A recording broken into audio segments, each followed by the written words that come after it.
Disclaimer: Anatomy 1963 contains themes of self-harm, death, emotional manipulation, body horror, existentialism, mentioned suicide, unreality, and many other themes that may be uncomfortable to viewers. If any of these themes make you uncomfortable or anxious, I'd advise you to not watch this video. Your safety and comfort are my top priority, so you've been warned. Also, I am by no means a video editor, so if you hear anything weird going on here, with like my microphone or anything at any point, or any audio inconsistencies or anything, it's mostly because I'm not an editor at all, so I don't really know what I'm doing with this. I'd also like to state that I am by no means a professional reviewer. I'm just doing this because, I thought it would be fun to do. Anyways, hope you enjoy the video. Welcome back, my dear viewers, it's Luunii here. Normally I don't do videos like this, with me being primarily an RPG maker, game designer, and a musician, but today's a special case, because recently I found a small little ARG that took my interest, and I wanted to do a deep dive into it since I haven't seen a lot of people covering this ARG, and those who do barely even scratch the surface of what's on it. That's right, today we're going to be talking about the fascinating Anatomy 1963 ARG from the YouTube channel Los Desolados Films and the creator Dragonfly. Anatomy 1963 is a story about a movie that was made in the 1960s that became lost media due to poor handling. This film is a story about grief, but it's also one about hope for a brighter future. A story about the undead trying to live in a normal human society, and what it truly means to be alive, in a sense. The visuals are absolutely spectacular, the voice acting is stellar, and the hidden world building behind the scenes of the film truly a sight to behold. So I hope you all stick with me, and make sure you show Los Desolados Films and Dragonfly some love and support by subscribing to them and liking them. They even have a Patreon if you want to show them some support for their hard work. They put so much love and care into this ARG, and I think they deserve so much more support than they get. Both their channel and their Patreon will be linked in the description. A huge thanks to the Nightmind YouTube channel for basically being my introduction to this obscure gem. When it comes to how I want to structure this, I want to structure it more like a sort of Nightmind video. Not just because they've been big inspirations to this sort of genre for me, but I just think that kind of thing would really help to aid a presentation for an analysis of an ARG of this scope. So, the plan here is simple. We're going to start with a surface level analysis of the main YouTube channel and the Los Desolados Films website. Then after that, we'll move on to stuff I barely see anyone else cover in a video format. All settled in? Got yourself some snacks and drinks? Good. Let's get the show on the road and start with the basics. Welcome to the office. That's right, I decided to draw up an entirely new area for this part of the video. Hope you guys like it. So, before we begin, if you haven't seen any of the base videos from the original Anatomy series, I highly recommend that you click on the playlist I put in the description. The two base videos are about a 20-minute watch, and I can promise you that you will not regret it. I'll give you a few seconds before I start to check them out yourselves, then you can come back here and I can walk you through it. But, if you much prefer having someone to hold your hand and walk you through it, I can be that person for you. To those who left to watch the main series, welcome back. I hope that watching the videos was pleasurable for you, as it was for me on my first viewing. I'd also like to remind you all before we start that I'd greatly appreciate if you'd like and subscribe. I'm trying to reach 2K subs before the end of the year, so any support would be greatly appreciated, and it might even encourage me to do stuff like this again in the future. Alright, that's enough shilling from me. Let's dive into the fascinating world of Anatomy 1963.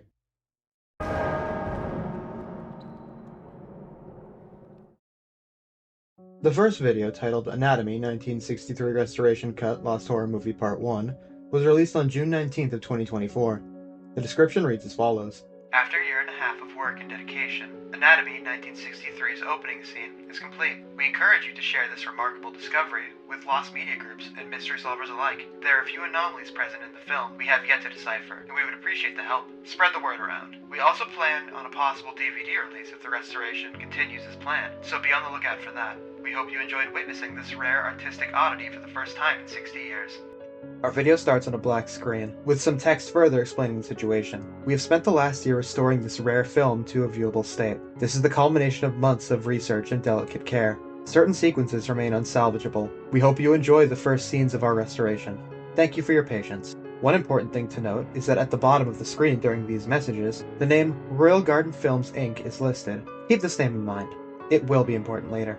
The audio kicks in, and we start with a scene of a skeleton looking at themselves in the mirror. The scene pans out and we get the message. The bones reverberate the sounds of the soul, and they become pure marble. Keep that last part in mind. It's brought up many other times in the future. After this, we jump cut to our main protagonist, Margret, in the middle of making a dress while listening to music. One thing to note is that we can see that she actually keeps the pins for sewing in her arm. She's alerted by a knock at the door and goes there to see her fiancé, Edgar. She tells him that she'll be a minute before closing the door and seemingly getting distressed over something for a moment before picking out a dress and looking at herself in the mirror. Before the scene transitions, for a brief moment, we actually see a black dot, which is actually something really old films had, called a Q mark used for transitions. This sort of detail is lovely, especially in the context of this being a film that is still in the act of being recovered.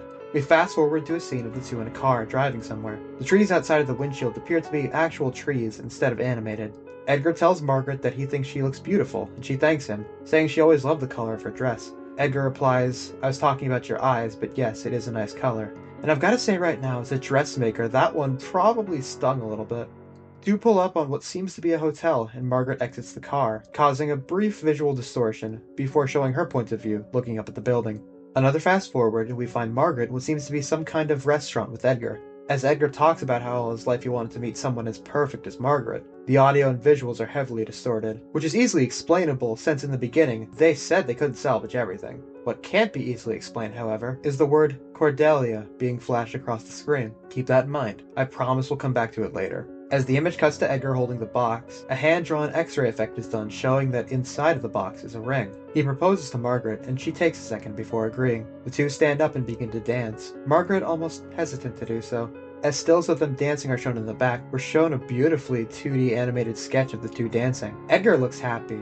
Margret's facial expression, on the other hand, can be best described as scared or conflicted. Almost makes you wonder why she feels that way. As Edgar leans his head onto her shoulder, he shoots back up and looks at his hand. The music stops. The 2D art changes back to the models in a very seamless transition, revealing that Edgar had poked his finger on pins that Margret had apparently forgotten to take out of the dress. We already know that she clearly didn't feel it, considering that earlier she was able to keep pins in her arm, but that doesn't make it feel any less wrong. As we're shown Edgar's hand, we see actual red blood in this black and white film. Personally, I always loved the idea of an image being black and white with one color being visible. It was always such a fascinating way of doing things. It actually made me think of the movie The Giver in a weird way. If you know what movie I'm talking about, you know what I'm talking about, but I doubt most of my audience knows exactly what I'm referencing. Anyways though, back to the story. Time advances and we find Edgar and Margret together in a room during a thunderstorm, to which Margret reveals that she doesn't actually want to get married. Edgar's confused and asks her why she didn't say anything, as Margret begins to panic. She says that she wishes things didn't have to be this way, and wishes she could just close her eyes, and before Edgar cuts her off, begging her to explain what's going on. Margret says that there are things that Edgar doesn't know about her, and that he needs to promise to listen. At this point, the film begins to turn blue as she asks Edgar if he's certain he loves her. Edgar, still shown in black and white, asks her what she means as she apologizes. The screen cuts back to Edgar standing in Margret's shadow. The film fully blue as her dress comes off, revealing that everything below her collarbone is completely skeletal. Edgar's face shifts to horror as the colors shift from red to blue, with little bits of blue interspersed in. We cut back to Margret, obscured in shadow with only her eyes visible, as the remaining color is shifted to black.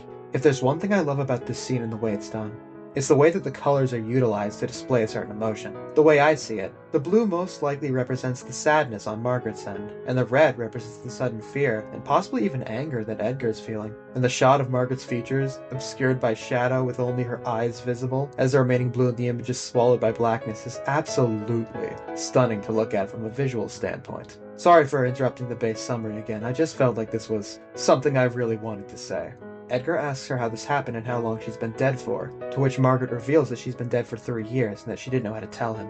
Edgar exclaims that she lied to him for years and that he waited for her, as she begs him to let her explain how this happened. She explains that 3 years ago she woke up in her bed, went to a mirror, and she found that all of the flesh below her collarbone was gone, and she doesn't really know how it happened. As the two stare at one another, the red loses its color and shifts to a silvery purple as Edgar sits in the bed, distraught. Margret laments that he'll leave her, and he says that he still loves her but needs time to process, so that she needs to go home. She doesn't want to walk out in the rain though, so Edgar decides to be at least a decent human being and gives her a coat and an umbrella. As the scene transitions to her outside of the room in her coat, Edgar tells her he loves her, to which Margret doesn't respond, turning away and going outside. I don't know why, maybe it's just the way that I see movies, but something about a character saying I love you and the other person not saying it back can be very powerful depending on how it's done. And I think here the way that it's done speaks volumes to how Margret must be feeling. As Margret goes outside, we see her start to cry as we see a message saying the end appear.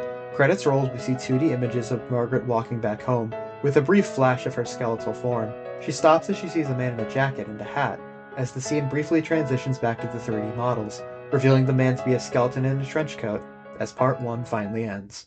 Wow, that's a lot to process in just the first part alone. Our protagonist Margret is an undead, trying to just live a normal life despite her condition, and she fears others finding out due to how they'd react. And considering how Edgar reacted, who can really blame her? Part 1 ended on a sad note. I suppose the most we can do is hope that life, or I suppose unlife in Margret's case, will get better for her in Part 2. Our second video is titled Anatomy 1963 Restoration Cut Lost Horror Movie Part 2. It was released on February 7th of 2025. The description is as follows. At long last, the story of Anatomy continues. We hope you've enjoyed the film thus far. It's certainly been quite the difficult task to restore, but we couldn't be more proud of the results. Let us know where you think the story will go next in the comments. Part 2 picks up right where Part 1 left off, with Margret encountering the skeletal man. I didn't mention it before since I wanted to bring it up now, since he's more prevalent here, but we actually see that his hand looks to be smoking. This is something I'll have to explain a little bit later. He turns to look towards her as she hides out of sight, watching and following the man as he goes into a back alley. The man is standing near a door labeled as Stage Door, looking at his hands before she calls out to him. He looks scared to see her, and she looks scared too, before steadying herself and asking if he needs help opening the door. The skeleton looks down, revealing he dropped the key. Margret closes the umbrella and picks up the key to unlock the door, before she asks him if he works there or if he's just trying to break in, to which the man only replies with, "Just open the door."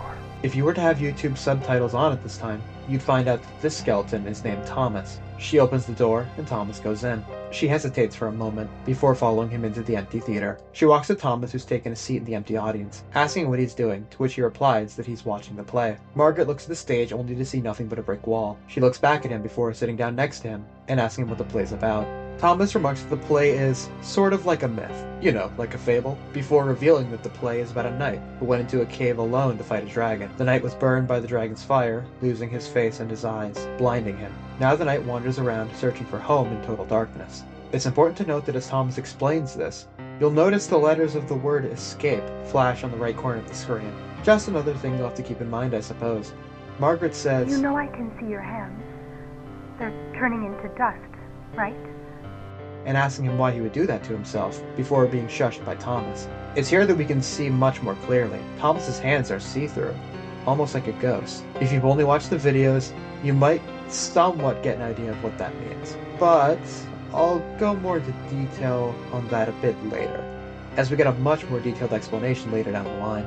Margret asks Thomas what happens next, only for Thomas to reply that he doesn't know, that he hasn't come up with the ending yet. He was the one who wrote this play. He says he doesn't write anything anymore, and he could never finish it. He laments that he wasted 3 years while he could have come up with an ending to the story. But he never could. He looks down at his hands, revealing his hands are still fading, as he remarks that it's about time it had an ending.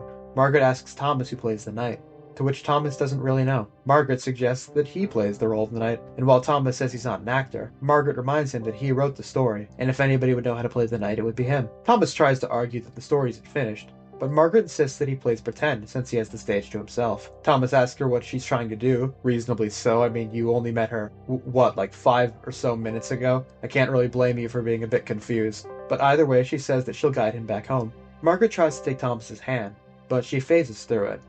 So she puts an arm around his back, covers his eyes, and walks him to the stage.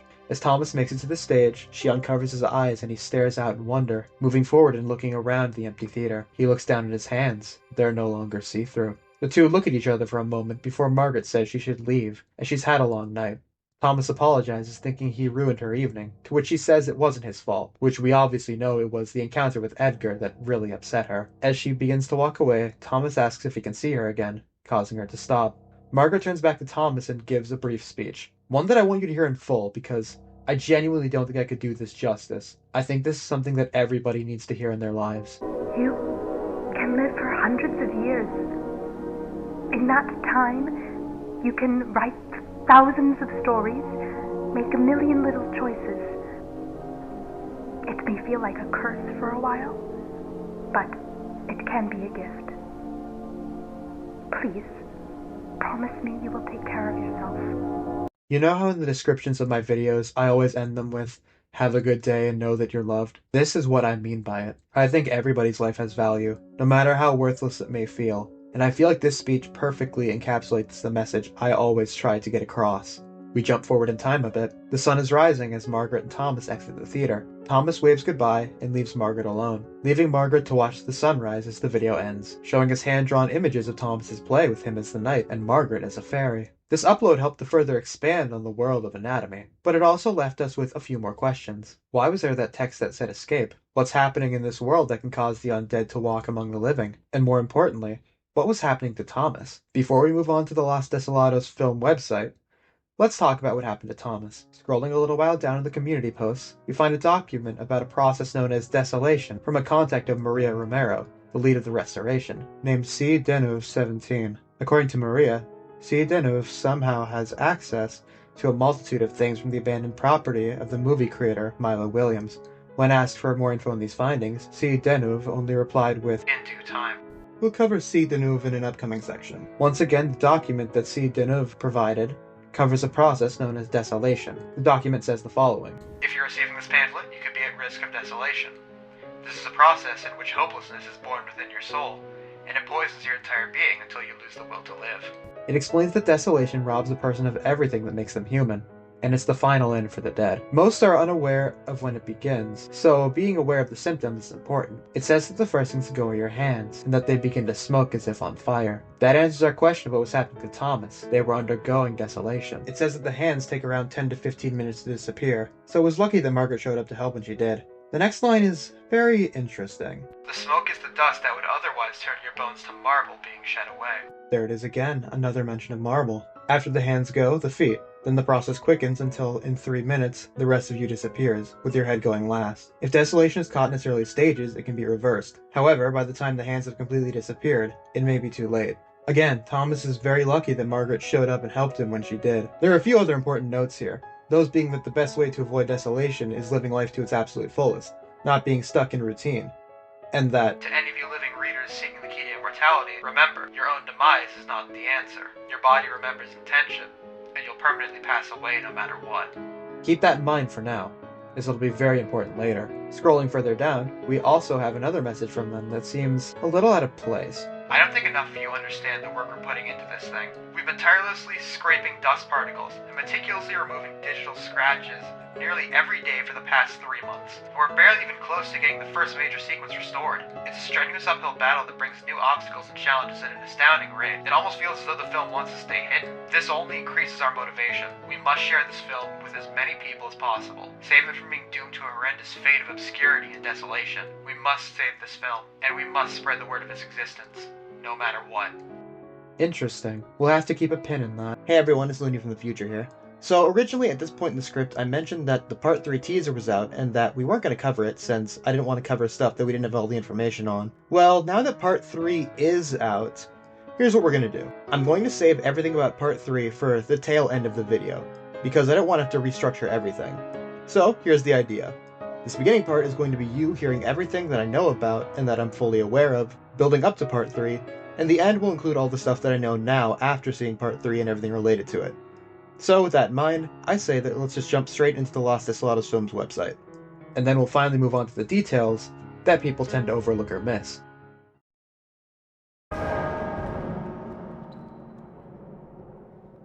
Hopping on over to the Los Desolados film website, we immediately take notice of a few things. Firstly, we can see the tagline for LD Films. Here to bring you films from another world. Could it be that Anatomy is a movie from another world? Only time will tell. We have 7 different tabs. Home, Main Project, Films, Videos, Employees, Photo Gallery, and Fanworks. On the sidebar, we have an image of a woman with film reel glasses named Lori Lansworth, who wants you to take a pledge of filmmaking greatness. Clicking on the link only leads you to a video for AMC theaters. Nothing too important to the story. Below Lori is a gif of what looks to be an alien girl with the words Oz 2000 on it. We're asked to leave feedback and request films, and we're told that the music player has stopped working, and that we can click on the record player to visit their YouTube playlist. And finally, we have one last gif of Lori again. We're once again given a description of the desolation process, and that LD Films works towards providing a home for desolate films, before being given a word from Maria Romero, the CEO of LD Films. Welcome to Los Desolados Films. Here we curate, restore, and distribute the finest, strangest films we can find. We're dedicated to finding a lost film called Anatomy, directed by legendary filmmaker Milo, as well as selling a small variety of films we hold the distribution rights to. For the love of all art that is unsuccessful, desolate, and alone, we shall shine a light and spark its life anew. Los Deslados Films is here for all art, and for you. CEO, Maria Romero.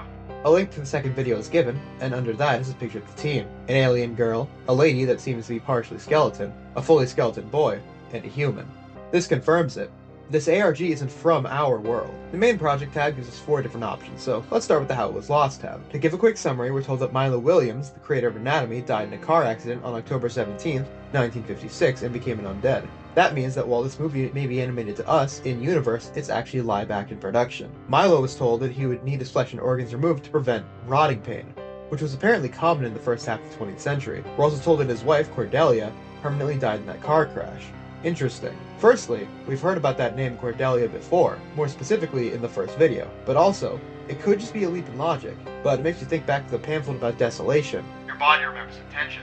While we don't know for sure if that's the case with Cordelia, we best keep a pin in that for now. Upon becoming an undead, Milo saw it as a second chance to try to be more outgoing, to have people help him make his art, in which he met 3 people: Fran Harper, Clark Bava, and Curtis Matthews. Clark was running the production company Royal Garden Films that we saw mentioned in the first part of Anatomy. The 4 worked as a team, with Milo directing, Fran playing Margret, Curtis playing Thomas, and Clark producing. After some time, 2 other members joined, Alexander North and Nora Elizabeth Russell. After 3 years, Anatomy would release to mixed reviews and abysmal attendance. The film got the attention of Russell Aston from MGM, and Milo made a few more films before winning Best Director at the Oscar Awards, and taking a 5-year film break. He's not made a film in 44 years, and was last seen in 2006. Around 1983, when VHS was starting to boom, Royal Garden still held the rights to Milo's works before he began working with MGM, so they proposed a transfer of his 5 films, only to find that all known copies of Anatomy were severely damaged due to negligence. Only 2 could be recovered, 1 in English, and 1 dubbed in French. It might sound a bit strange, but I want you to keep that fact in mind. Due to Royal Garden being in a rough financial state due to bad investments, however, they recut, re-edited, and stripped Anatomy of its ending to save time and money, with the film being obscured by grain and its story in shambles. The VHS sold poorly and Anatomy is more lost than ever. LD Films plan to fix that. We end with the interesting line of, "With the full context of the original print, we may begin to finally understand Milo and Cordelia Williams." When clicking on the production history section, we're told that a lot of info is unknown. We're then told about where the story of Anatomy truly came from. In an attempt to connect with his departed wife, director Milo Williams discovered the novel she had been writing in secret for years. After months of studying this unfinished book, he began drafting a screenplay for a film adaptation.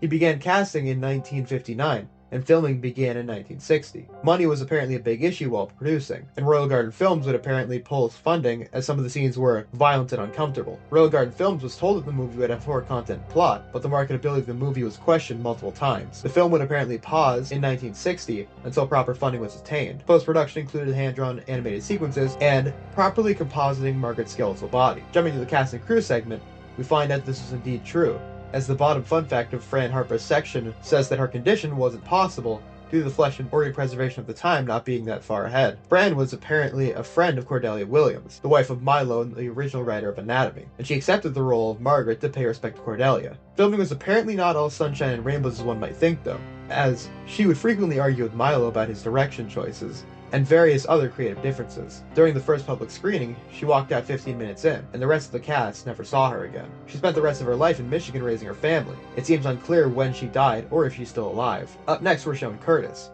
a full skeleton. Before being cast in Anatomy, Curtis was cast to be a star in the English adaptation of Cyrano de Bergerac, working on it for 2 years in France. Once filming finished, he returned home to America to star in Anatomy, as he was a friend of Milo. As we're told, the footage of Cyrano was intentionally destroyed by a rogue editor before it could be released, and Curtis only learned of it during the filming of Anatomy. He thought it was his last shot at a career, and is his only remaining screen credit. We're given his date of birth, the day he died, and we're told that he's still alive in the present. Up next is Alexander North, who played Edgar. He played minor roles in Roger Corman Productions, and had a prolific stage acting career. It seems he left in 1981 to pursue professional theater full-time. Milo discovered him after seeing him perform in a production of the Philadelphia Story. We're told that he died in 2019. And considering that there isn't another date implying that he was undead for a while, it's slightly concerning. Finally, we're shown the last actor, Nora Elizabeth Russell, who played the Angel. We haven't seen an angel yet. How curious. It seems nobody really knows anything about her, other than that she's only ever acted in Anatomy, and that she apparently passed away at the age of 38 in 1978. I say apparently due to something we'll see very soon. Other than that, Nobody seems to know anything about her. Clicking on the Solving the Mystery tab, we get something a little different. A pure white page marked as a WIP. Look into RGF Archive, the old Royal Garden film site. It might still be preserved. We're also given a link that we'll explore after looking at the rest of the Los Desolados film website. This was a note from someone named Marc. We get 2 other notes. Another one from Marc on the 11th of June, and one from a girl named Orchid on the 26th of June. The other one from Marc seems to be telling someone named Jimmy that they've made several errors, such as the beginning of the filming process of Anatomy, and the age that Nora died at. They're told they can't write for the main project section anymore, and that they'll take over with Orchid. Orchid's entry just says that they'll collect their findings and release a current timeline whenever Part 3 of Anatomy is released, so maybe a follow-up could be made after this video. Hey everyone, it's Present Luunii here, so I just wanted to state that I did look back at this when Part 3 released, and there has not yet been a current production timeline that was put there, so yeah, there's not much to update about this at the current moment. Moving to the Films tab, we're given their film collection and films they enjoy. Their film collection consists of Anatomy 1963, Oz 2000, Best in the Class 1990, and Final Strike 2002. Oz 2000 appears to be the story of Wizard of Oz in space, which suffered a nightmarish production, only gaining back 20% of their $60 million budget. Best in the Class 1990 is about a young teenage scientist whose obsession with former classmates is taken too far, and she's turned into a 90s Frankenstein's monster. Final Strike 2000 is an action thriller about an assassin named David Preston looking for meaning. And finally, the reason we're here, Anatomy 1963. We're told Anatomy can't be purchased due to it still being restored, and apparently we're only 20% through it. Very interesting considering that we only have 2 videos currently. Does that mean that in total we're going to have up to 10 parts? Just a thought, I could be wrong, but still something to keep in mind. The plot is described as follows. 3 years after her violent murder, Margret, Francesca Harper, continues to walk the earth despite missing several vital organs. Upon informing her partner of her condition, their lives are thrown into disarray. Malevolent visions begin to follow them everywhere they go. A dead stranger could be Margaret's only hope at a peaceful existence. Clicking on the purchase button for any of the things that can be purchased tells us that we're out of shipping range. The Films We Love section tells us about different movies they enjoy. If you want to see those, feel free to pause as I scroll through these to read them. There are a few things here that I want to talk about though. The first movie that was shown is The Abominable Dr. Phibes from 1971. Here's the description. Vincent Price stars as a famous organist who is brutally disfigured in a car accident. When he discovers that his wife died mid-surgery, he goes on a creative and colorful murder spree to enact revenge on all the doctors who let her die. With lavish production design, excellent costume work, and fantastic kills, the strange gem is truly deserving of more attention. Somebody who got disfigured in a car crash with a dead wife. Now, it could just be me, but that seems like quite the parallel to Milo. We should probably keep that in mind for the future. The last important part is the last thing on the list, The Visitor from 1979. While the information about the movie isn't what's important is what we see halfway through the description. Stay away from us if you've made it this far. You should know that Marla hasn't been well. She's been forgetting things left and right. She could barely even recognize Jimmy yesterday. I know you're reading this, Catherine. So if you, yes you, decide to send us any more threatening emails begging us to share your cryptic nonsense, I suggest you stop right now. Leave us alone. We're not here to dig up dirt on dead actors. We're here trying to restore a goddamn film that you sold us. We finally have something. Maria seems to be struggling with memory loss problems, and the people at LD Films were sold the original Anatomy by a woman named Catherine, who's been sending them cryptic emails. Cryptic emails. Now, it could just be me, but that makes me think of C. Venuz. They have a bunch of stuff from Milo, and they've apparently been cryptic towards the LD Films team. Guess we'll just have to wait and see if that is them. Hey everyone, once again it's Present Luunii here. So originally when recording this part there was nothing under the videos tab, but once part 3 released there were actually a few new things. The main thing the videos tab does is that it just provides link to parts 1 through 3. There is one statement here though that I should note, and all that it says is, and I quote, "The 2 previous videos are irrelevant and contain poorly researched and out-of-date content. All correct information about the film can be found in our main project tab. Apologies for any confusion." Now, I'm not entirely sure what that means, because whatever the previous 2 videos are, we're not really shown that. Anyways, with that being said, we should quickly jump over to the Employees tab. Hopping on over to the Employees tab, we're shown pictures of our team. Maria Romero, an older lady who appears to be partially skeleton, Orchid Morgana, an alien from another planet, Marc Anderson, a human, and Jimmy Thatch, a skeleton. So this is the Jimmy that we've seen mentioned before, as well as Marc and Orchid. Our Photos Gallery tab shows us some speculative illustrations, promotional photos, and behind-the-scenes photos where we see how they made things like Margaret's skeleton in post-production. We also have 3 shots from the first part. Finally, the fan work section shows us fan art that's been made of both Anatomy and of the employees of LD Films. So, At the moment, that seems to be all that the LD Films website has to offer. So with that in mind, let's jump to the last obvious part, the Royal Garden Films Archive website. Inputting the link we found in the WIP page, we're firstly brought to this strange page with a background full of roses, with one button that says Enter. Clicking anywhere brings us to the real website. None of us ever grew up. We saw our dreams for the taking and we took them. Simple as that. We specialize in selling movies from great directors, or with great entertainment value. In the early 60s, we would help young upcoming filmmakers begin their careers in any way we could. And we have succeeded in our mission to cultivate pure talent. Founded in 1952, Royal Garden was a staple in indie filmmaking, and we continue to sell our greatest films. That's a strange ending. It seems like there was something else here, but it was cut off. Clicking on the Contact tab shows us that all of the information's been censored, other than the fact that Royal Garden Films was based in Brooklyn, New York. Under the Product tab are only 4 things: a vintage S70 film camera, a VHS and DVD display case, a vintage 70mm film reel, and a tour of the facility. Interestingly, we're given the line, Only available until 2006-0227. February 27th of 2006, I would assume. And finally, the Films tab gives us nothing. So, that's it, right? At this point, that's all that Anatomy 1963 has to offer, right? Well, not quite. You see, that's only scratching the surface of what Anatomy really has to offer. So, with that being said, let's finally dive deeper into the secret inner story of Anatomy 1963.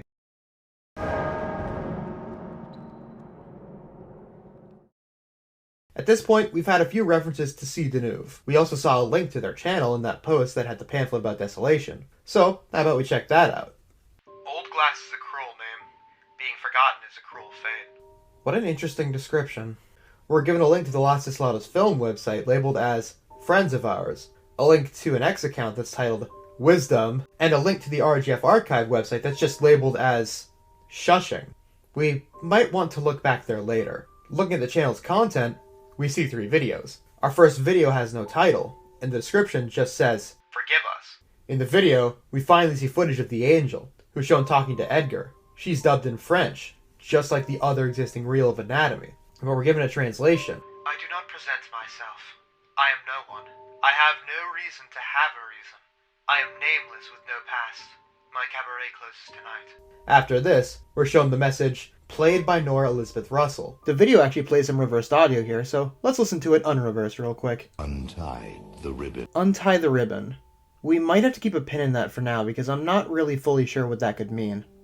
Edgar stands there for a moment, seemingly mortified as we see a few messages flash on screen. Do not be afraid. It's just a bad dream. Don't close your eyes. It's only a matter of time. There's something I want to disclose right now. Obviously, I'm recording this part right now after part 3 came out, and everything that we see here, well, except for all of those ending little lines, all actually appear within part 3 of Anatomy. And it's revealed that Edgar is not truly melting and that it's really just a dream sequence, but I still think it's interesting that that's what happens. And I do want to talk a bit more about that later. More specifically when we get to talking about part 3. We're shown one last message that's upside down. It says, Nora is not the muse's muse. She merely fills her shoes. This is a weird one with a lot of interesting implications. We'll just have to figure those out as we go along. Our second video is titled, Remains of Cordelia 1. The description says as follows. Cordelia loved the theater. We found this reel of Milo's things. Without audio, it's impossible to tell whether Cordelia was talented or not, so the song was taken from a musical film. She seems to forget a few words. This also appears to be an audition, filmed on 8mm 2 years prior to her being declared deceased. 000-42680, 1 out of question mark. Seems like we might get more of these Remains of Cordelia videos in the future. In this video, we finally get a look at Cordelia Williams, the wife of Milo and the original writer of Anatomy. She seems to be singing, and we can assume that Milo could be the one recording her, although looking at it, that most likely isn't the case. Not only was this made for an audition, as the description says, but also Milo didn't really start his filmmaking career until Cordelia was out of the picture. After a bit of her singing, we cut to the photo in the thumbnail. Milo's skeletal hands in front of a photo of Cordelia. We get a message from Milo. I walked down those stairs to the basement of the theater, and before my eyes had a garden. Each flower meticulously placed in that dark, hidden room underground, all wilted and dead.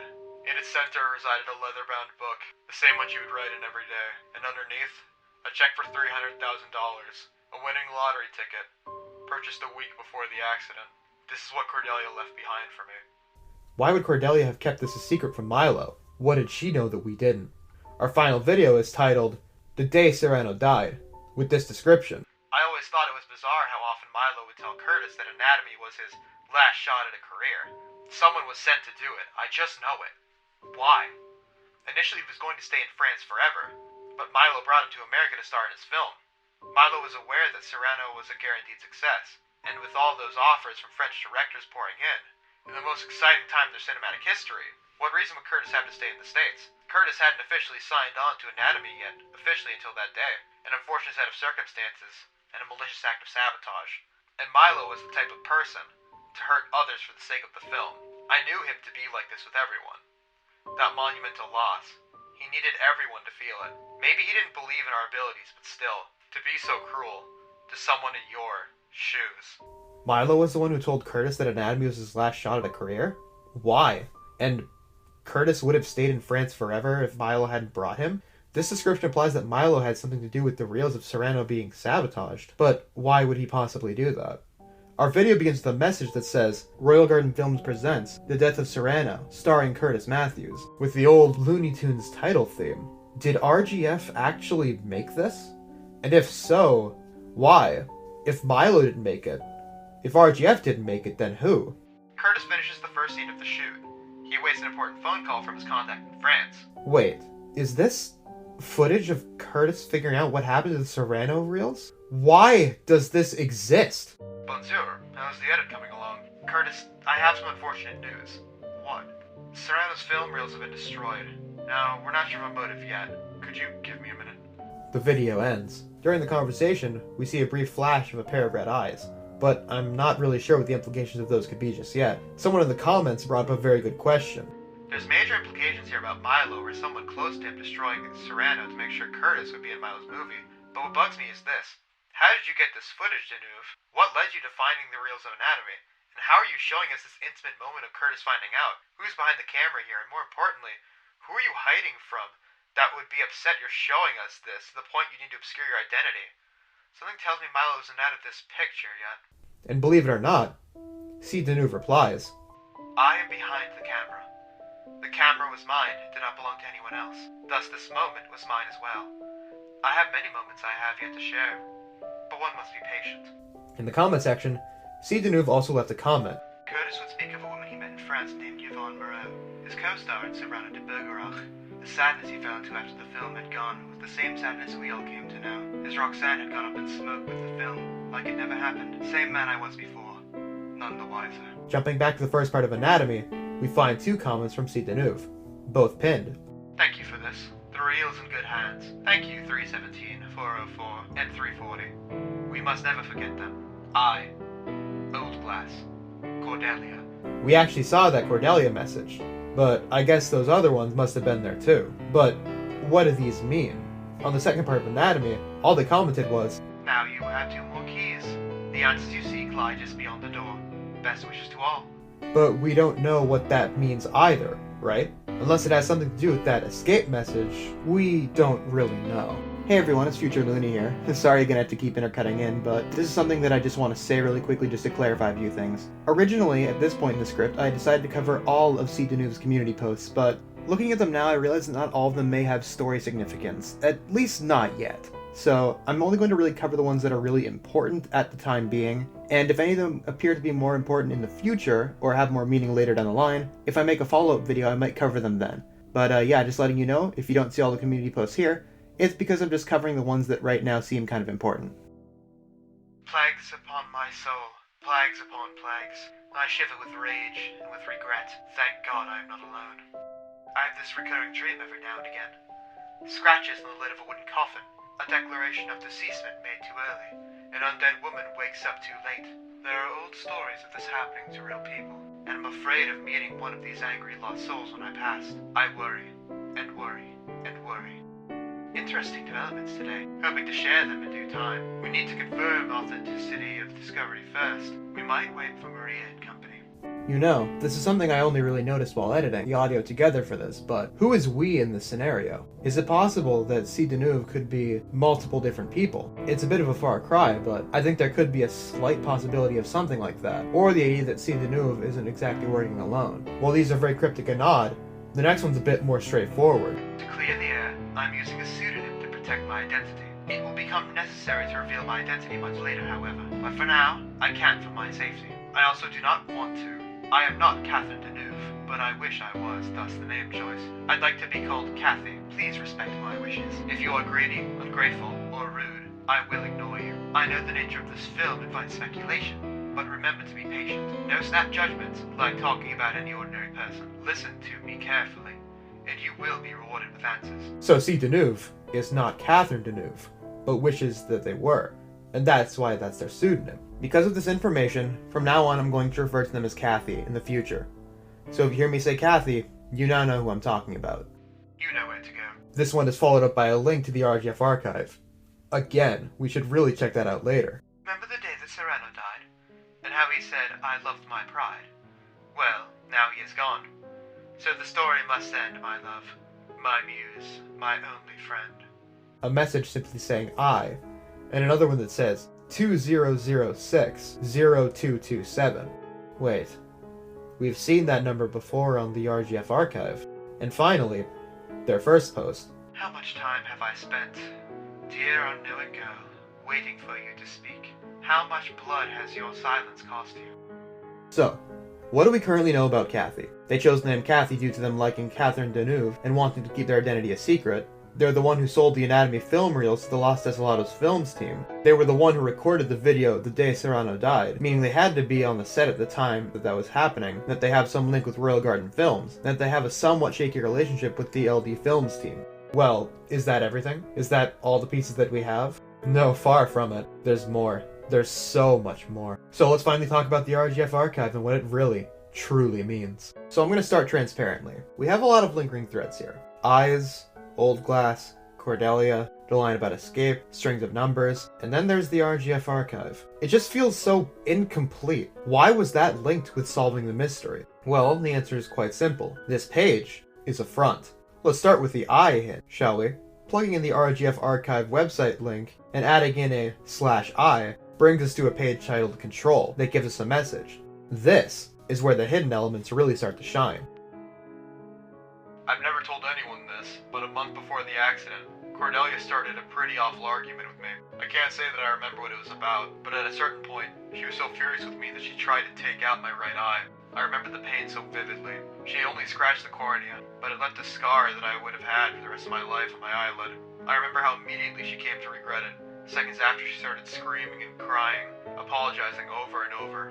Despite everything she said, I couldn't forgive her. She wanted to blind me, if only for a brief moment, over something that barely mattered. I never considered her to be a person capable of violence until that moment. I never saw her the same way again. Why couldn't I forgive her? I was so selfish then. I'd give anything to talk to her now. A quote from Milo, with images of a human holding a bleeding eye. It seems like Cordelia could have been unstable during that argument and tried to hurt Milo out of anger. Plugging in Old Glass brings us to a page called You Found Me that gives us an image of the angel, along with a message. She's like old glass. She shakes when the wind blows, and if you touch her, she'll shatter into a million pieces. There's a good chance you know exactly who said this, and who they were referring to. I'm not quite sure how to treat her memory. So few people knew her at all, and there is only one person in the whole world who could tell us her true story, and now she's dead and gone forever. She's going to be forgotten without the film, but the film only accounts for a sliver of her being. Watching it back and comparing it to what I remember of the book, there was so much more to her. Changes made out of spite, to suit a different vision, shameful and false. So what could be done? How do I preserve Cordelia's memory? I don't think it would be wise to tell you who was who. Milo would always wonder which character she wrote him into, but it's not that simple. One can be two sides of the same coin, or a complete fabrication, even. However, there is one exception. I believe I know exactly who the angel was. This one seems to be talking about Nora, the angel, for the most part. It seems that Milo didn't like Cordelia's vision of the angel, and changed parts of how she worked. And this leads us to one important question that even I'm not sure of at the moment. Who was the angel meant to symbolize? Inputting Cordelia in all caps brings us to a page called What's Left of It, with the image of Cordelia with a man with a censored face, presumably Milo when he was alive, that says thank you. Scrolling further down, we find the back of the photo that has something written on it. Cordelia, today was such a beautiful day. Your kindness brightens my every waking hour. Thank you for being my best friend. I hope to visit you again soon. Much love. We can also assume that this could be Milo. Could it be that this was written before the two were married, or is this someone completely different? If we put in escape, we're sent to a page titled An Eternal Sickness, and we get a note from Cordelia. I'm not happy here anymore. I'll be out for a few hours wandering around by the lake. I'll come home when I figure out how to forgive you. Under the note is a simple message. This is how your visionary treated his muse. If we put in the string of numbers from the Remains of Cordelia 1 video, we find ourselves on a page simply marked with a question mark. The page has an image of Cordelia in a chair, with a message from Milo. She just lied there, with her eyes wide open, staring through me. Past me, away into somewhere else. Never directly into my eyes. Being in love with her was a beautiful thing at times, but at others, I didn't know what to think. She barely ever looked me in the eye. Only on occasion. I wanted to understand why. I wish she could have just communicated with me, told me exactly what was wrong. Instead, she was silent, never objecting, never blinking, barely ever saying a word. She was everything to me. It's funny. When you're with someone for that long, you begin to wonder why they even chose you in the first place. It began to feel like she was unknowable. There was never a reason, until I read what she'd been writing. Cordelia rejected the existence of the truth in every single possible sense. All along, there was a story within her that influenced every decision she would make, and every decision she would make in turn influenced the story. I wish she would have just let me look at her more. I wish she let me be more for her. I hesitate to look for a new partner because I believe deep down she was my other half. If it wasn't cut so short, I would have done anything to fix it. I would have taken her to a doctor, gotten her real, genuine psychological treatment. I would have taken her wherever she wanted to go. I like to imagine how perfect things could have been if I had read the book before she died. I would have taken it out of her hands and read it to her so she could hear how ridiculous and painful her thoughts were. I would tell her how it all made me feel. She would start to cry, asking for my forgiveness, unable to see my face through her perfect crystal tears. I'd tell her that I've already made the appointments, that I'm never going to let her go, and that I'm going to do everything I possibly can to help her be happy at last. I'd hold her, kissing the tears off her face, whispering hopeful affirmations. She would finally look me in the eyes directly. It's torture to remember her voice. She's slowly turning into an abstract painting of herself in my mind. I'd much rather her be a statue made out of pure marble. I want her to last forever. She was so funny looking. Her bug eyes, how her short black hair would curl around her ears, her laugh, perfect, unknowing girl. The writer calls Milo a rotten dead director and a fraud, before saying, "Shame on you, bastard." The writer really doesn't like Milo, and based off of how Milo was talking and how we've seen them act, I can't exactly blame them. There are two things to note here. Firstly, the part where Milo called Cordelia a perfect unknowing girl. We heard that before in Kathy's first post. Could it be that they were talking to Cordelia in a way? The second thing is probably more obvious. Another reference to marble. Now that's definitely an interesting pattern. Finally, in putting the number from both Kathy's community tab and the RGF Archives products page, we get what looks like an image of Fran's eye that's simply titled, "Throw it all away." Well, that's uncomfortable. So, what did we learn from this? The characters in Anatomy were written to represent people, and the angel was supposed to represent someone, but we don't know who just yet. Or at least I don't think we do. We also learned that Milo really isn't a good person, if Kathy's videos didn't already make that clear. So, that must be it. Those must be all the pieces we have, right? No, my dear friends. We have one final piece of our puzzle. Something that will give us more information than anything we've ever been given before. Are you ready? It's time to finally see what's going on here. For real this time. If you're anything like me, you knew this wasn't it. I was a fan of the older games from the FNAF series, and if FNAF taught me anything, it's that there's always another layer that can be added. Things can be hidden in stuff like the source code of pages, and Anatomy 1963 is no different. Whether it be hidden messages or strange image file names, we have things to see here. I'm only going to bring up image file names if I think that they're important enough to bring attention to. The first piece of source code that seems out of place is the one under the List of Films tab, before opening up either the Our Films collection or the Films That We Love tab. And all that it says is, "I love the way you talk to me." This could be a multitude of different characters based on our current knowledge, so let's just put a pin in that for now. Maybe we can figure out who's saying that a bit later. The first thing under the Our Films collection code says, "I don't think enough of you understand the amount of work we're putting into this thing." Hold on. We've seen this before on their YouTube channel. Why is it here too? Is there a reason for that? As far as my understanding goes, I'm not fully sure. Scrolling all the way down, however, we do get another message in the source code.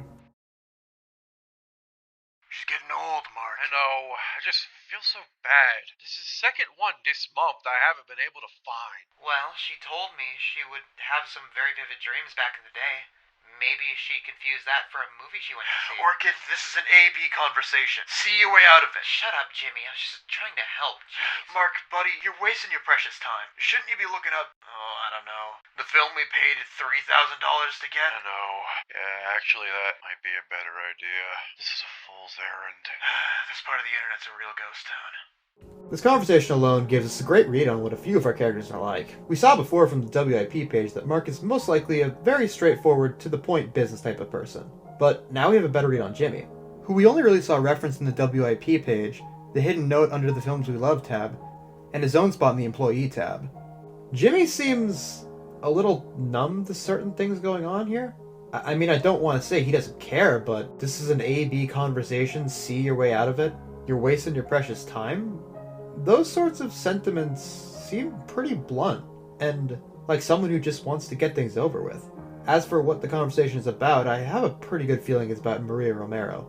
I mean, think about it. In the part in the Films We Enjoy section, it mentioned that she's, Maria, been forgetting things left and right. She could barely even recognize Jimmy yesterday. Memory loss is often attributed to old age. And when it comes to other members of the LD Films crew, Maria looks to be one of the oldest. Our next area with hidden source code text is in the photo gallery, and we have quite a few here. I have to go. I never want to see you again. I want to note that this one is under an image that's simply titled Fran Harper as Margret. In the section about the cast and crew, it did mention how Fran walked out during the first screening. Could this be something that she said at that point? Underneath this still edit of the film is the message, Do you remember this place? This one feels a little too vague to pinpoint at the current moment. But my best bet would be talking about the film set, maybe? Underneath the last image, we have another full conversation. I don't know if you've realized it yet, but this movie is not good. No! What? So should we just give up then? Stop restoration? This film's been lost for 50 years! I'm not saying that. All I'm saying is that there might be a reason no one went to see it and it made like $0. Maybe because it looks like it was made for $0? That's just unfair. It's not just about how it looks. These people do not talk like normal human beings. What on earth is Alexander doing here? He looks like he has no clue where he is. They're not okay. Where are they filming this? It's so blurry. I don't know. It is pretty blurry, yeah. Isn't this a horror film? Is there even horror in it? I'm pretty sure there is. You're not approaching this like a preservationalist. This film might really be something. You have to at least give it a shot. Oh, wake me up when we get to the blood and guts, alright? Sure thing, Jimmy. We aren't entirely sure who person 2 is in this conversation, or if there's 3 people in it. It seems like 2, but we're unsure. If I were to guess, it's most likely either Orchid or Marc that's person 2. But considering how straightforward Marc is shown to be in the WIP page and how this person is less straightforward to Jimmy, my best guess is that this is Orchid. So that's why I did my Orchid voice for that part. We do know who person 1 is though, as it said at the end that that's Jimmy. Once again, we're shown that Jimmy really doesn't seem to fully care about anatomy. At least not yet as far as the story goes.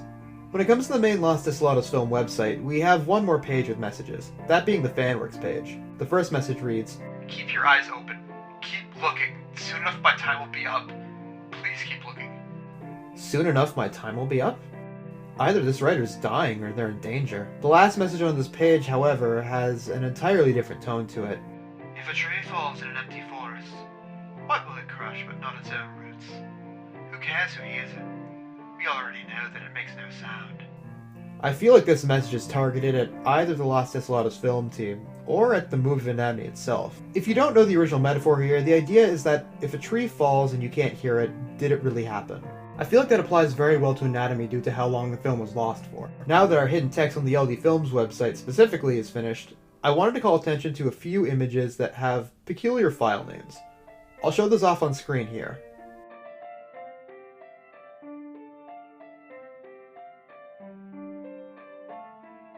Now with that out of the way, let's jump to the regular Royal Garden Films archive and see those source code messages. This one can be found either before or after clicking enter, as long as you're still in the About tab when you press enter. It's yet another conversation.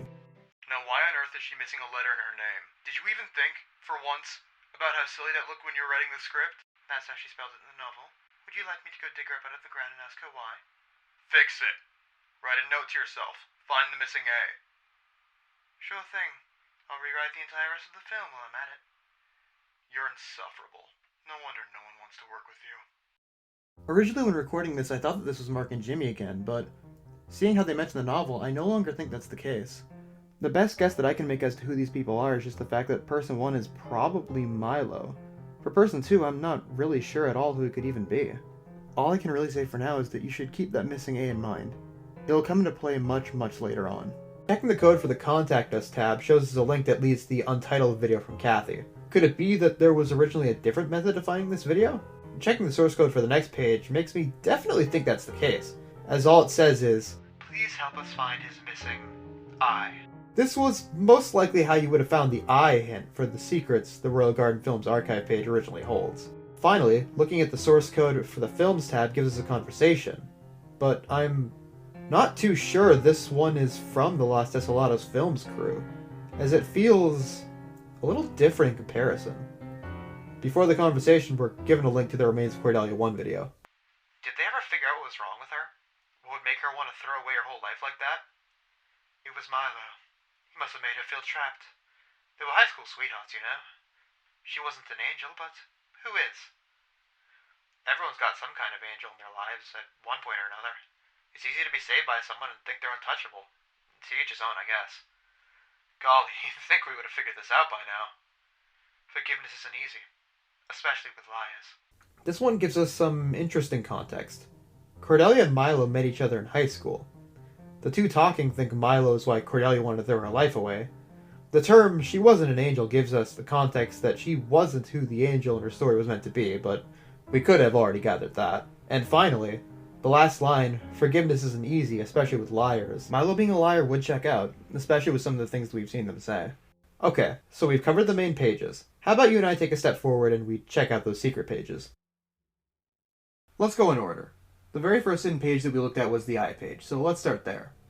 Looking at the source code here, we find out where Milo's quote actually came from. This is my best recollection of the words he said to me in September of 1971, when I visited his home in Los Angeles. He had just started writing Train to Nowhere, and shared an early draft of the script with me. We got to talking about life, filmmaking, money, and women. When I began to reminisce about the production of Anatomy, Milo started to act a bit off, responding to questions in a severe and stilted manner. It was as if he had tried to erase the film from his memory, and my presence had shot him straight back to the worst chapter of his life. By the end of the night, he was inconsolable. I decided to refrain from asking Milo for a role in Train to Nowhere, as was my original intention when visiting him. I thought it would be insensitive. The man clearly had no intention of seeing my face again. I believe he sees me as a reminder, more than a friend. It's a shame, though. I had been out of a job for a year.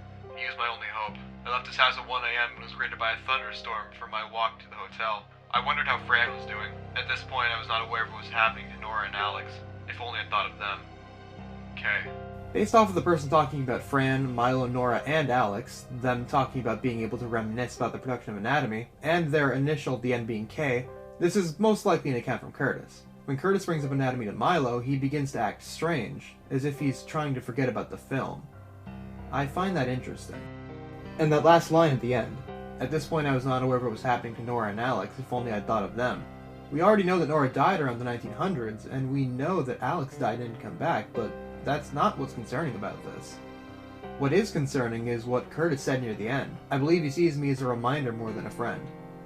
It makes me think back to the description of Kathy's Death of Serrano video. And Milo was the kind of person to hurt others for the sake of the film.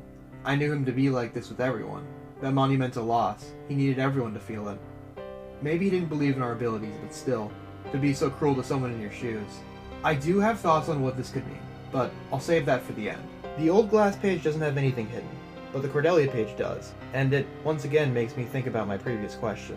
The day they brought the blood to the set for the murder scene was one of the worst days by far. We started covering Fran in the blood, taking pictures so we knew where to place it if we needed another day for the shoot or if it changed. It should have been a painless process, but Milo was acting off again. Something Fran said to him, maybe a look she gave him, sent him away into another place. You could see it all over his face. He was not there. A good 2 hours shooting went by. Everything was unusable. So many mistakes and little imperfections. It drove him insane. Most of them were his fault, too. So he called for a break and pulled me aside. He told me very slowly that he could barely focus on the scene because all he could see through the lens was Cordelia, covered in blood and broken glass, screaming and slowly dying on the road in front of him. He looked over at Nora and her bucket of blood. He said such hateful things to her. I dare not repeat them. Below is yet another link that leads to Remains of Cordelia 1. Milo was angry at the actors, and he said really hateful things about Nora, the person playing the angel, who was holding the bucket of blood. Whatever the angel represented, Milo didn't seem to like it.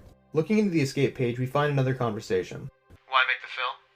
What else can one do when faced with unfathomable guilt? An easier remedy in comparison to confronting reality. The question that should be asked is why write the book? What else can one do when faced with such violence? Of course, you invent this tale, with its happy endings and kind souls, with such empathy for those who are different, like you. Of course, you invent a man who can be your friend, who will care and listen, and who is incapable of hurting you. No one should feel compelled, forced to accept evil into their lives. It is a horrible shame. It doesn't get any easier. It might not seem like this says much at first, but it tells us a lot. The question that should be asked is why write the book? Of course you invent a man who can be your friend, who will care and listen and is incapable of hurting you. This is obviously about the book that inspired Anatomy, the book that Cordelia wrote. I think I know why she wrote the book. If I were to make a guess based off the information we have so far, I think Cordelia was unhappy with Milo, and that Milo was hurting her. Maybe not physically, but at the very least emotionally. It's too early to say for sure. And now I think I know what it means. Who the angel might represent, why Milo hated them so much. As it was stated before, Milo wasn't one specific character. Honestly, it might be a bit too early, but I think that Milo could actually be both the angel and Edgar. Let's be real here. The angel's meant to be a figure who's obviously not good. And Milo has been shown to be not so good to Cordelia. But at the same time, I'm sure that there weren't a fair share of good moments with Milo that Cordelia had, so I could see how they could represent Edgar as well. The secret page we found from the number in the Remains of Cordelia 1 description gives us a link. A link to something that we've mentioned before. It leads us to the abominable Dr. Phibes, that one movie that we actually saw mentioned in the LD Films page. It takes us to a specific time too, one where Dr. Phibes is talking to a portrait of his wife, saying that he's still here to enact vengeance. I have a bit of a theory about this, but I want to save that for the end. I want to keep this main part here more speculation-free. We have one final page, the one from both Kathy's community tab and from the Royal Garden Films archive site, the one that looks like Fran's eye. So, what does this final page's code have in store for us? For the sake of the imagined, in spite of fact, in spite of truth, is there truth? To be missing, to be lost, to be unrecognizable. It's cruel, no? Bleak, microscopic failure, resignation. I will watch. I am looking for the Holy Grail. I will not stop looking until I find it. When I do, we can pass away together, alone, happy. Only when we've consumed its contents, experienced its glory, only then can we pass away. I would split the sun in two for you, my dear. I would visit hell, and return to you with the Holy Grail in my hands. Covered in smoke, we will witness it together. A standoff, a gunshot, cinematic perfection, Technicolor. And after that is the code from the Remains of Cordelia 1's video description. So, we have all this information and all these loose ends. I guess the main question is, what do we do with all this information? If only we had more information to work with, maybe then we could get a little bit closer to solving this. Oh yeah, I forgot how long I was working on editing this. Yeah, if you couldn't tell, this video's taken a while to get out. Also, hey guys, it's actually Present Luunii here for once. So, Anatomy Part 3 came out, and with it, a lot of things came out, so hey, let's take some time to talk about that. For this section, I've decided to actually not script things, and instead go off a set of notes, because I want this to feel more genuine, you know? To give more of my raw, unfiltered thoughts about Part 3 and all the stuff that came out with it. So, that being said, let's jump right to Anatomy Part 3. Anatomy Part 3's description reads as follows. Welcome back to Anatomy 1963. Here we present Part 3 of our restoration efforts. As the narrative unravels, we're left with new answers, but always more questions along with it. These scenes are another delightful section from this lost masterpiece. I wonder what will happen next. The video starts up and we see Edgar inside of a bar. This likely takes place during the events of Part 2 if I were to guess. The screen pans over and we get to see the person running the bar is... oh. Hi, Milo. If anything, seeing Milo here actually reminded me of those old Goosebumps movies where R.L. Stine actually cameoed as... if I'm not wrong, I think it was a janitor or a teacher? Yeah, I don't know why it made me think of that. I think just anytime I see an author or a creator cameo in their own work, in a way, it always makes me think of this sort of thing. The scene then jumps over to Edgar heading towards a church, because in any sort of horror media setting, turning to religion is obviously the best thing you can do. If you couldn't tell, I was lying. That's actually about the worst thing you could do. Anyways, Edgar goes into the church and prays, saying that something terrible has happened to Margret. He says that God often offers second chances to people, but that this is no way for her to live and that he barely could even call it living. He really wants to marry her and to just live life normally with her, which, wow dude. You know, if anything, I doubt that she's very happy about the situation either. So like, you're kind of being undead/skeletal racist, just saying. Anyways, Edgar basically prays for something, anything to fix things. And as he says this, the back door of the church opens up. As he heads over to that door, he notices a very dark staircase. As Edgar heads down it, we actually see the word Spectre appear across the screen, meaning that, hey, that's probably another secret code we'll have to look at later. Edgar makes it down the stairs and finds himself face to face with the Angel. This scene doesn't really play out much differently from Noob's untitled video. The only real difference is that there's a little bit of an extra part before the Angel kisses Edgar and he begins to melt. After this, Edgar wakes up in his bed, revealing that this whole thing was just a bad dream. But just because this is a dream, I wouldn't discount this scene. I'm still fairly certain that Edgar reached out to something far more sinister, and that will definitely be revealed later on. The scene transitions and we see Margret opening up her shop for the day. Business seems to be pretty slow until eventually she notices Thomas walk in. The two have a nice heart-to-heart, and Thomas reveals that ever since that night, he's been working at the theater's ticket booth, and that while he hasn't gotten back into writing yet, he hopes he can soon. He asks Margret how she's been doing, to which she reveals that business has been slow, and he's only been the third person in today. She's thinking about closing up the shop when Thomas asks her if she makes these dresses herself, to which she reveals that she makes around a third of them at the store. Thomas actually makes a very kind suggestion here, saying that she could help with making the costumes for the theater, since they recently lost their costume supplier, to which Margret happily agrees. Thomas then writes down some personal information from Margret so that he can contact her later, and during this exchange, something is stated that I find very, very interesting. Margret. No extra A? No. Where would the extra A go? After the G. You know how I said this would come up again? Well, here it is. And believe it or not, it will come up yet again later on. Margret says that she didn't know her name was spelled wrong, to which Thomas replies that her name isn't spelled wrong, it's just spelled differently. And after getting her phone number, Thomas then leaves. It's unclear whether this next scene takes place during the same day or a different day, but we see Margret heading to bed. And it's here that we get another beautifully hand-drawn segment for a dream sequence.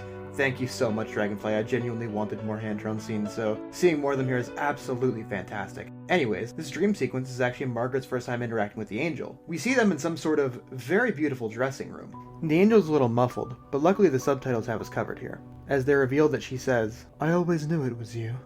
Don't be afraid. Everything will be alright again." While she's saying this, we actually see another code flash across the screen, that being a series of numbers. We'll get back to that eventually. The Angel disappears and everything in the scene turns red as we see a brief flash of a headless, winged woman in the mirror, as Margret is jolted awake, noticing the pins in her arms. Margret starts to take the pins out of her arms as she heads over to her dresser to put them in one of the drawers. As she opens the drawer, we see a bunch of unopened letters from Edgar. She stares at them for a moment before grabbing the ring box that Edgar gave her in part 1 and puts it in the same drawer while shutting it. Margret stares out the window as the Angel appears to be watching as her wing is shown in the top left of the screen, as the video ends. This one was a relatively shorter one, but it gave us a lot of potential information we could go off of. It's very clear that Edgar most likely invoked the Angel with his wish. It's also here that we learn more about the missing A in Margaret's name, and we also get the context of the scene of Edgar melting from Noob's channel. So, with that being said, we have 2 of the hidden codes, why not take a look at them? It's important to note that since these videos have been found, they've been made public on Noob's channel. But for right now, I'm going to treat them as if they can only be found on the secret pages, because these videos are on those secret pages. The code Spectre brings us to a page titled Vampire Pig, which has a video tied to it called Suspicion and Doubt. The thumbnail appears to be of Nora, so maybe we'll finally get to hear Nora talking out of character. Suspicion and Doubt's description reads as follows. I trust the river with my secrets, with my pain, with my dreams, with my soul, for she's far more understanding than a man. Suicide is in my blood, it always was, but it doesn't evaporate the light anymore. There are no comments from Noob on this video, so let's just go into the video itself. The video starts with a simple message saying, "Footage I shot all those years ago," before transitioning into the church with Nora. I would just like to say right now, since it's the first time that we really get to hear Nora speak, each and every single voice actor for this project have been absolutely amazing. They all do a fantastic job playing their characters, and I think you should all show them some support. I'll link all of them in the description as well, because they all definitely deserve your love and support. all of my gushing aside, jumping back into the video, Nora makes a remark that Milo apparently wants to replace the Bible on the altar with Cordelia's book, and that Curtis had to talk him out of it, to which he then asks Kathy if they think that that's strange or not, which, I would agree, it is a rather strange thing to do. She also states that Milo said that nobody can read the book and that the script is the more accurate version of the story, which, I mean, obviously we already know that Milo is making a bunch of adjustments to change it to more suit his vision, so to say that your wife's version, the actual original version, is incorrect just feels completely wrong, man. Like, how self-centered can you be? It's actually during this discussion that we see a scene of Milo talking with Nora. Fran is in the background, but the moment that she notices that the camera is on her, she immediately goes to reading as if she's not there. Immediately after this, we get a message from Nora with a distorted picture of her, where she says that she really wants to know what's in the book, and that everybody deserves to know what's in it. Immediately after this, we jump to an interview with Milo, where he's speaking about the scene where Edgar was melting in part 3. He basically shows 2 shots of the editing pre and post to basically explain how that melting effect works. It's after this that he says that you need to have sympathy for both Edgar and Margret, so that Edgar's decisions make sense later on. After this, we once again jump back to another message from Nora, where she basically says that on the first day, Fran had to tell all of them about Cordelia so that they wouldn't set Milo off. She also says that you should never ask Milo what Cordelia would think of the movie, because he would always say that she loves it, as if she's in the room with them. We once again jump to another interview with Milo, where he says that the book was never meant to be a movie, but that he saw a vision and decided to make it one. He also says that the book was full of false ideas that he needed to reshape. I don't think I really need to say how wrong this is, I think you can already tell just from hearing it. Anyways, after that, he says that it's like the two of them are practically working together, and how he wishes that she were there to see it. Which honestly, I think if Cordelia saw what you were doing with her book, she would probably have a heart attack. Anyways, that being said, after saying that, the video ends. This video actually reveals a few interesting things. Firstly, we get to see Milo's relationship with a few of the different actors, which there seems to be a lot of distrust, especially on Nora's end. We also get to see somebody else interacting with Kathy for the first time that isn't the Los Desolados Films team. And we also get to see just how cagey Milo really is with the book. That's all that this video contains, so with that being said, let's move on to the next code, shall we? Inputting the number code we got from part 3, we're taken to a page called Save the Date, with a video simply titled, God Knows, Remains of Cordelia 2. The description reads as follows. I can never forget the look in her eyes when she told me what she heard. I just wanted to help her and I failed. It was a difficult time to be different. People thought they could shock the human out of her, trap the soul inside a silent shell. I look back and I can't help but cry. That's just no way to live. When Kathy found this recording in the church archives, I couldn't believe I'd get to hear her voice again. But just listen to her. She's miserable. Kathy and I sometimes wonder if reliving all this pain is worth it, but I have to trust that it is. It's not for us. It's for her. For everyone stuck in purgatory. There's gotta be a light at the end of this tunnel. Kathy actually left 2 comments on this video, so let's read those quickly before starting. Excerpt from Cordelia's book written in the margins. I never once thought past that day. This is where the credits were supposed to go. What am I still doing here? This isn't what I wanted. I wish I was a fairy in the garden, so little and invisible, with all the other fairies hiding with me. Our own little world. The other comment from Kathy just simply reads, So what good would living do me? For those who don't know, both God Knows and So What Good Would Living Do Me are actually both lines from the Beach Boys song God Only Knows, which, as a person who really likes old music, especially Beach Boys songs, seeing this originally here was absolutely heartwarming for me. And Dragonfly, I've just gotta say, you've got a great taste in music. The video starts and we see that it's an old recording from Milo on behalf of a church in New York, saying that the recording's for archival purposes or for sending things out in the mail. He says that he's been a member of the church for 8 years, and that his wife Cordelia is with him, meaning that we'll get to hear Cordelia's voice for the first time. During this, we see pictures of Milo and Cordelia's wedding day, as Cordelia talks about a pleasant walk that she went on just the other day. At this point, Milo cuts her off, saying that he was actually asking about the church's sermon this morning. Cordelia says that they discussed the passage about forgiveness. She says it's nice to help those who are lonely to seek prayer, and that she often tries her best to forgive people.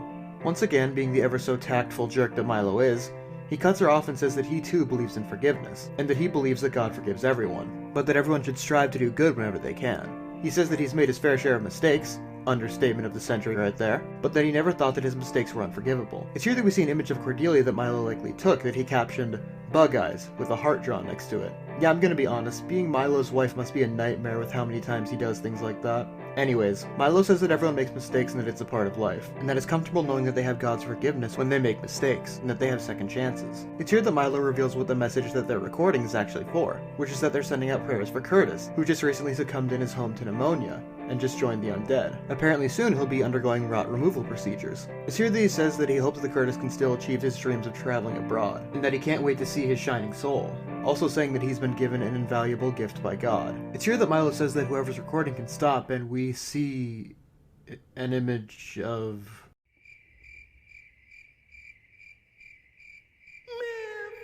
Fuck Milo.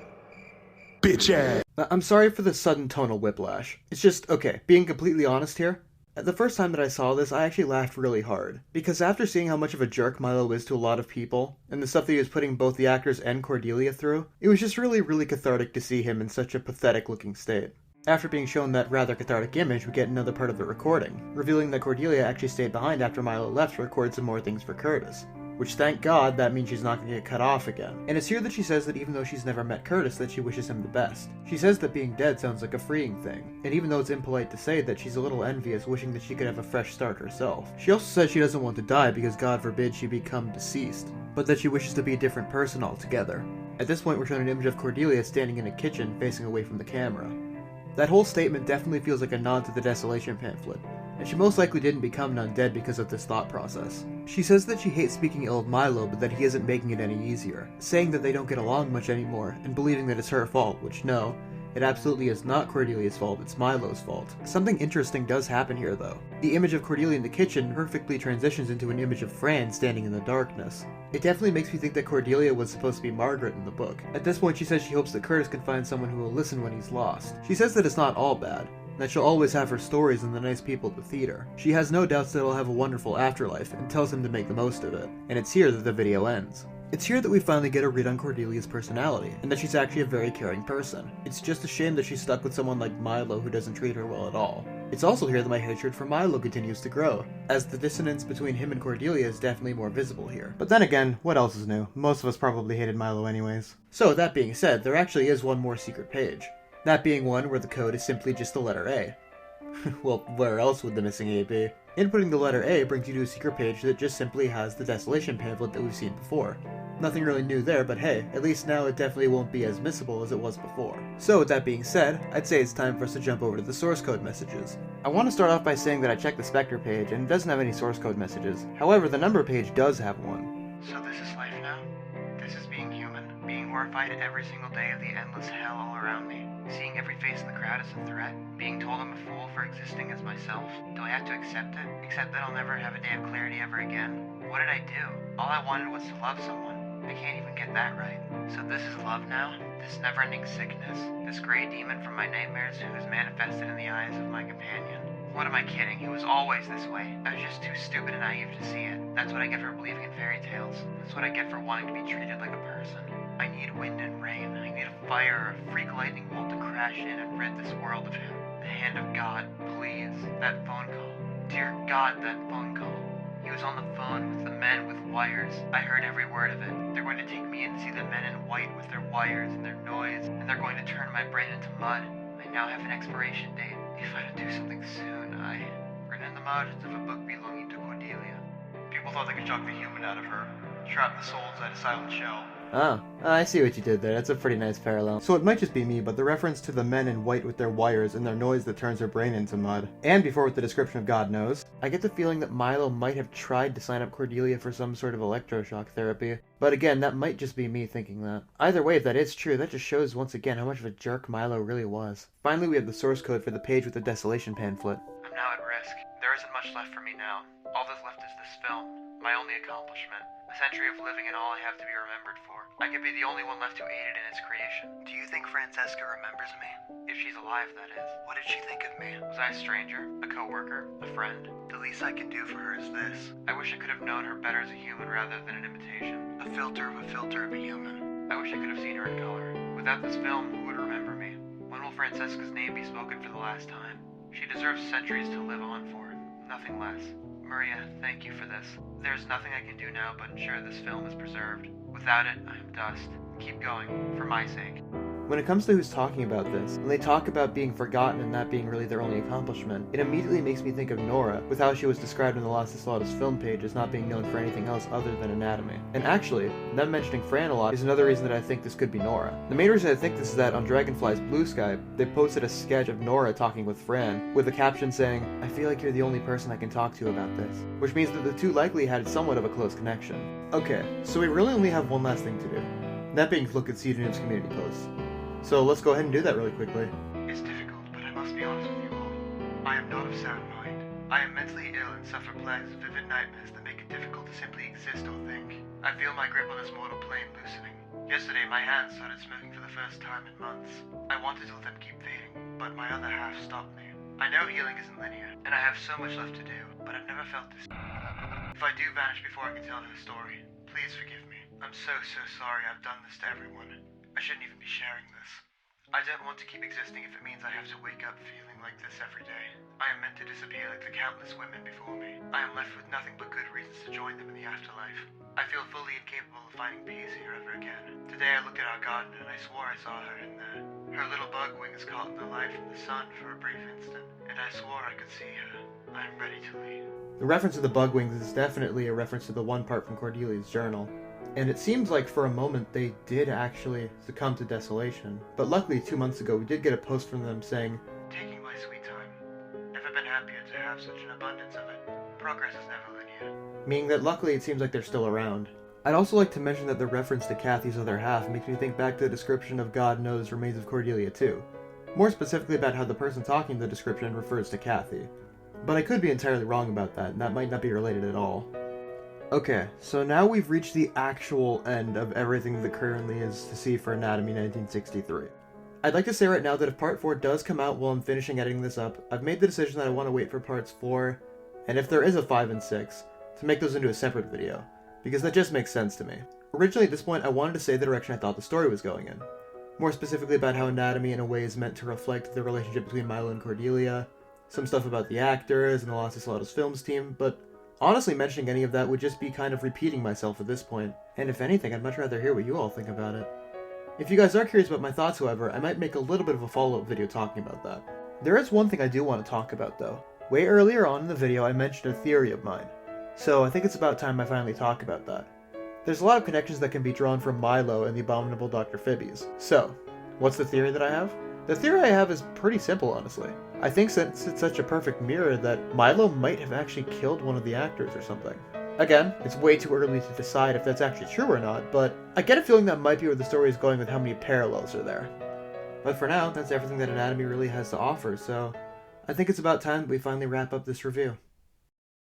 Anatomy 1963, in my opinion, is an absolute masterpiece. It has amazing voice acting, stellar visuals, and its world building is some of the most well-crafted I've ever seen in an ARG to date. It takes a unique approach to how it handles its ARG elements, where a viewer can just watch the main movie and feel a sense of satisfaction, or they can choose to go deeper down the rabbit hole and find out the truth about the creator Milo Williams and what really happened during the movie's production. There's a whole layer that you might not even find in your first initial sweep, but once you find it, man is it worth it. I really hope that after this you all give Anatomy a watch, and show its creator Dragonfly and all the voice actors some love and support. Their work here is absolutely amazing, and they deserve all the support they can get from this project of theirs. So yeah, give it a watch, and I encourage you to do some digging yourself. Maybe you'll find something that I missed. And if you did, feel free to tell me in the comments. Just make sure you're nice about it. We all live together in this digital sphere, and we're all humans, so it's important that we're all respectful and caring of each other. Either way, I really hope you enjoyed this analysis. Researching and writing the script for this analysis is some of the most fun I've ever had working on a project, and I would absolutely adore to do something like this again in the future if people enjoy and support this. Hell, maybe I could even do something like this again in the future. I could try and get in touch with the creator of it to do a brief interview. But, again, that's for another time. For now, I'm Luunii, and I hope you enjoyed this sort of one-off thing I decided to do. Until we see each other again, make sure you take care, and know that you're loved.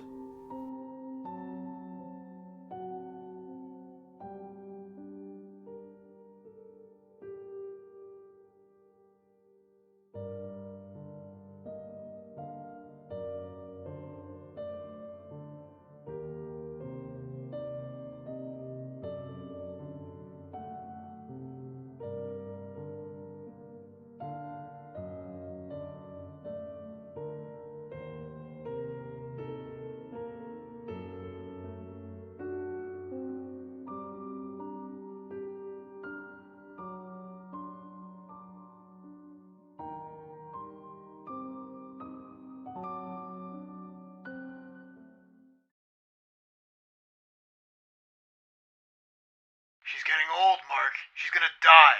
That's what people do when they get old, Marc. They die. Jimmy, what the? Can you just like shut Oh, what? What are you fuck up, bullying man? me? You Like, bullying oh me my because I'm God, right, like, huh? what the? Who do you think the you hell is are? wrong You think with you're you? Why would funny, you man? think I that don't was think like you're a big genuinely guy. okay to You're a tough guy, say, huh? like, Hey, you wanna that- fight, man? that's I'll not fight you. how it Whatever, works, dude. dude. Yeah, Like, you can beat so- that.